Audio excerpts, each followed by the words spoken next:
کہ آپ کی نوربخشیہ مکتب کے یہاں ماتم، تعزیہ، زنجیر زنی، سینہ کوبی، اس کا کیا سلسلہ ہے؟ بالکل شیعوں کی طرح آپ لوگ کرتے ہیں یا آپ کے یہاں کوئی الگ کوئی سلسلہ ہے؟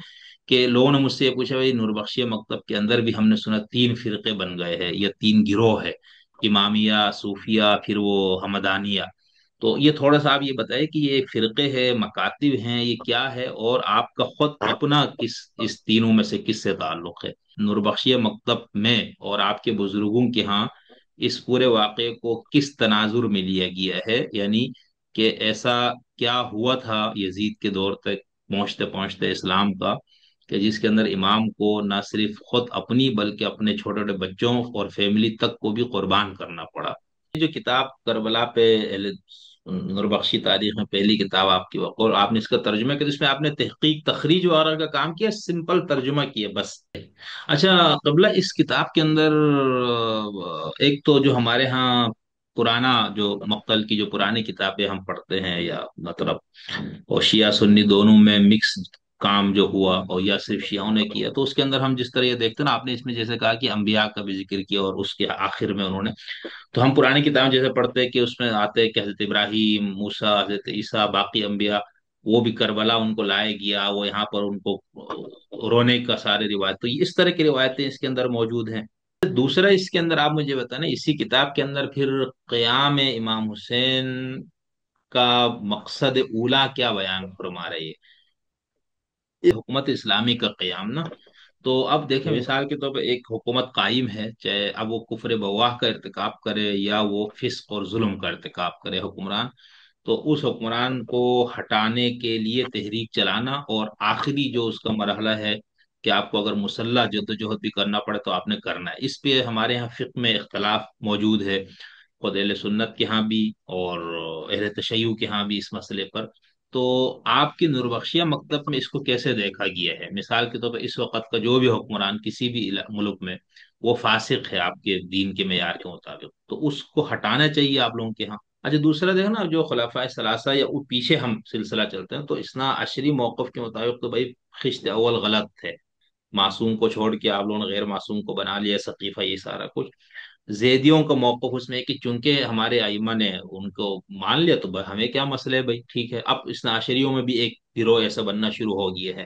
تو نوربخشی مکتب میں اس پہ کیا وہ بحث ہے کہ چونکہ حضرت علی نے خاموشی اختیار کر لی، تسلیم کر لیا، تو اس کو ایک جواز مل گیا، وہ ٹھیک حکمرانی ان کی صحیح تھی یا حکومت صحیح تھی، یا اس طرح کا کوئی بحث نہیں ہے آپ کے یہاں؟ مطلب ہم اس کو یوں صرف علمی اس میں بات کر رہے ہیں، ہم کسی کی تنقیص نہیں کر رہے یا کسی کی ہم توہین نعوذ باللہ نہیں کریں گے، ظاہر سی بات ہے. امام علی سے لے کر امام حسین تک جو ہمارے پاس دو ائمہ معصومین ہے موجود، مولا کائنات خود اور امام حسن، ان دونوں نے کوئی قیام نہیں کیا اس طرح سے اس معنوں میں، ٹھیک ہے. امیر معاویہ اور حضرت علی کے درمیان جو لڑائی تھی وہ قیام نہیں تھا، وہ تو معاویہ نے خروج کر لیا تھا ایک حاکم خلیفہ حقیقی کے اچھا، خلاف، تو اس خلیفہ نے اس کے خلاف جنگ کی، وہ الگ کیس ہے.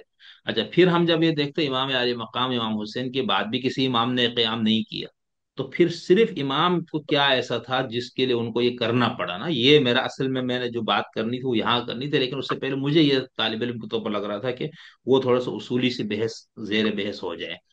تو امام سے پہلے بھی کسی نے میں نہیں کیا، اور امام کے بعد تو یزید سے تو کوئی برے ہی حکمران آئے ہوں گے نا، کوئی یزید سے اچھا تو نہیں آیا ہوگا. جیسے ہمارے یہاں ایک گروہ شیعان یزید، میں ان کو چھیڑنے کے لیے کہتا ہوں، وہ خود اس کو پتہ نہیں کیسے لیتے ہیں.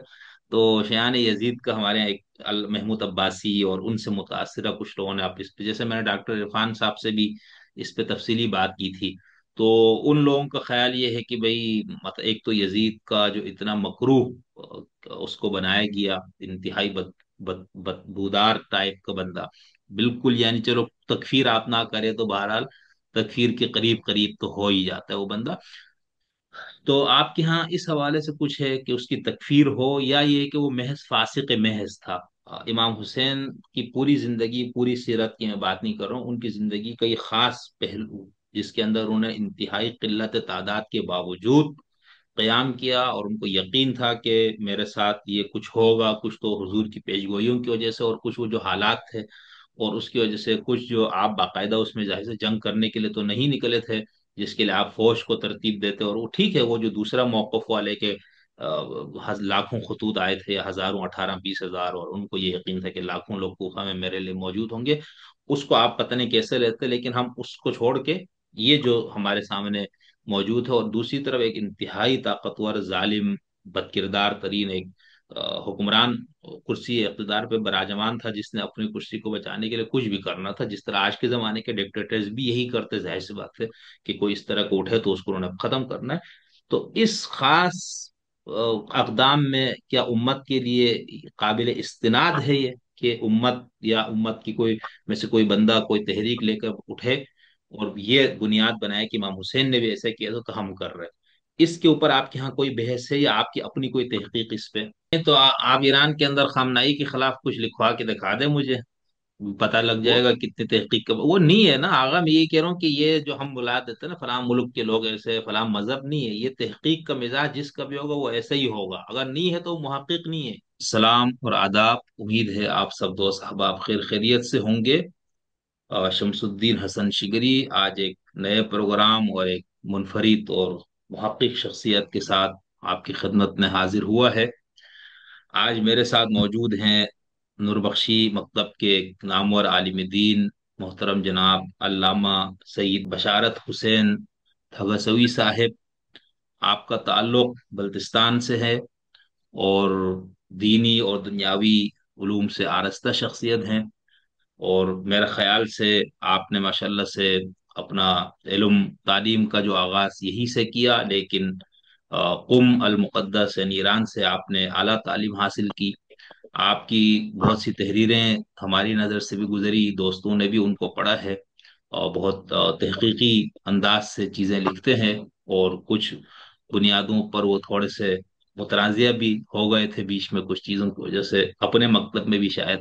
تو بہرحال محقق انسان کو نتائج سے اس کو بے پرواہ ہو کر وہ تحقیق کرتا ہے، اور نتیجہ جو بھی نکلے، مجھے اور آپ کو اتفاق ہو نہ ہو، محقق جو ہے وہ اپنے تحقیق سے جب مطمئن ہوتا ہے تو وہ اس کو پیش کرتا ہے.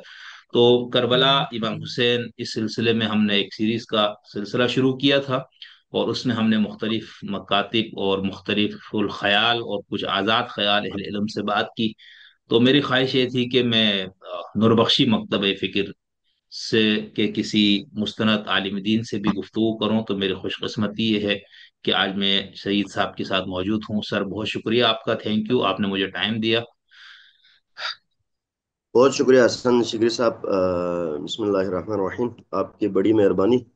ہم بھی سوشل میڈیا کے ذریعے کافی عرصے سے آپ کے مختلف انٹرویوز، تجزیے، اور خصوصاً میرے لیے تو دلچسپی کے باعث آپ کے وہ انٹرویوز ہیں جو مختلف ادیان و مذاہب سے ریلیٹڈ ہیں.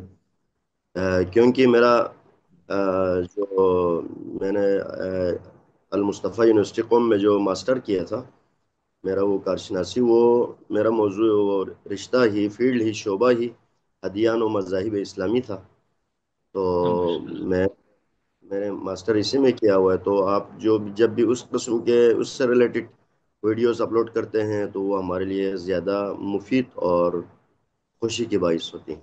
بڑی مہربانی. نہیں، میں نے ابھی آپ سے انشاءاللہ رابطہ ہو ہی گیا نا، تو اب ہم نے آپ کے تخصص والا جو ایریا ہے نا اس پہ آپ سے انشاءاللہ ایک دو نشستیں رکھوں گا، اور یہ مختلف فرق اور مسالک، ان کی بنیادیں، پھر نوربخشیت کا ان سب سے امتیاز، ان سب چیزوں پہ بھی میں انشاءاللہ آپ سے مستفید ہوں گا آگے جا کے. تو آج چونکہ ہم امام عالی مقام سے متعلق ہے تو آج اسی موضوع پہ بات کروں گا. تو مجھے امید ہے انشاءاللہ آپ آئندہ بھی ٹائم دیں گے. انشاءاللہ ضرور سر، جی. جو بھی ہم سے ہو سکے. صحیح. ٹھیک. اچھا سر، میں اس موضوع پہ جانے سے پہلے یہ تھوڑا سا یہ چاہوں گا نا کہ ہمارے ہاں میں نے محترم جناب شیخ محسن اشراقی صاحب حفیظ اللہ سے نوربخشیت پر دو تفصیلی گفتگو کی تھی، جس میں عقائد، نظریات، فروعات، ان سب پر، تاریخ، شخصیات نے بات کی تھی. تو پھر بہت سے دوستوں نے پوچھا بھی، اس میں میں نے شیخ صاحب سے ایک سوال بھی کیا تھا لیکن اس سے سیر حاصل گفتگو نہیں ہو سکی تھی. تو میں نے کہا کہ تھوڑا سا آپ اس پہ روشنی ڈالیں پھر ہم آگے چلیں گے. کہ لوگوں نے مجھ سے یہ پوچھا بھائی نوربخشیہ مکتب کے اندر بھی ہم نے سنا 3 فرقے بن گئے ہیں یا 3 گروہ ہے، امامیہ، صوفیہ، پھر وہ حمدانیہ. تو یہ تھوڑا سا آپ یہ بتائیں کہ یہ فرقے ہے، مکاتب ہیں، یہ کیا ہے، اور آپ کا خود اپنا کس اس تینوں میں سے کس سے تعلق ہے؟ جی محترم، پہلی بات تو خیر ایک ادیان و مذاہب کے طالب علم کی حیثیت سے آپ خود بھی اس پہ مجھ سے زیادہ جانتے ہیں کہ نور بخشیہ خود میرے خیال میں فرقہ نہیں کہہ سکتے ہیں، مسلک یا مذہب صحیح ہے، ٹھیک. کیونکہ آپ بہتر جانتے ہیں فرق جو ملل و نحل کے کتب میں جو فرق کی تعریف ہے اس کو ہم نہیں اترتے. تو صحیح. مکتب فقہی، مکتب کلامی میں بھی وہی تقریباً مکتب امامت ہی ہے، اور مکتب فقہی اور مکتب عرفانی کے طور پر ہمیں اگر ہمارا تعارف ہو جائے تو وہ زیادہ بہتر ہے. صحیح. یہ ٹھیک. ہمارا مسلک کا ہے.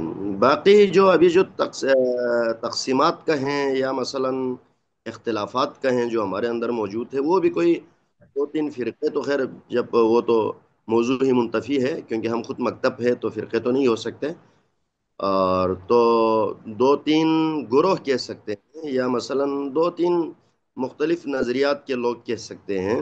اس طرح تو ٹھیک ہے. اس میں کوئی شک نہیں ہے.